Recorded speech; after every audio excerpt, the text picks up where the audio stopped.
Hello সবাইকে। আজ আমি নতুন একটা ভিডিও নিয়ে তোমাদের সামনে চলে এলাম। আজ আমাদের রুমে না সবাই ঠিক করেছে আমরা আজকে মুড়ি মাখা খাবো।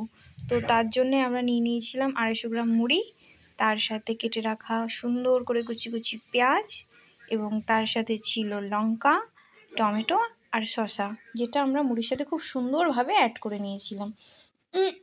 তোমরা যদি মুড়ি মাখা খেতে চাও, আমাদের যে প্রসেসে মুড়িটা মাখানো হয়েছে সেই একই প্রসেসে তোমরা যদি মুড়িটা মাখাও, সত্যি খুব সুন্দর খেতে লাগবে, যেটা সত্যি অসাধারণ আমাদের খেতে লেগেছিলো।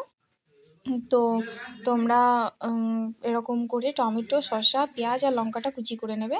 তারপর আমরা দিয়েছিলাম সেটা হচ্ছে আমরা কিনে নিয়ে এসেছিলাম একটু ফুলুরি আর আলুর চপ।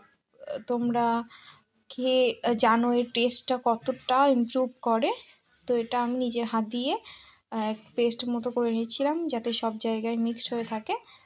তো সেটাও দিয়ে দিচ্ছিলাম। হ্যাঁ, বুঝতে পারছি আমাদের মুড়ির জায়গাটা অনেকটাই ছোট হয়ে গেছে মুড়ির তুলনায়। তো আমরা কোনো ক্রমে মিক্সড করে নেব, চিন্তা নেই। তো মুড়িটার উপরে এই চপগুলো দেওয়ার পর আমরা একটু দিয়ে দিয়েছিলাম গন্ধরাজ লেবু, যে লেবুটা স্বাদটাকে আরও দ্বিগুণ করে তুলবে। যেহেতু আমাদের এখানে এখন প্রেজেন্ট আচার নেই, সেই জন্য আমরা তার সাবস্টিটিউট হিসাবে লেবুটা ইউজ করেছিলাম আর নুন। তারপর আমরা খুব সুন্দরভাবে মিক্স আপ করছিলাম।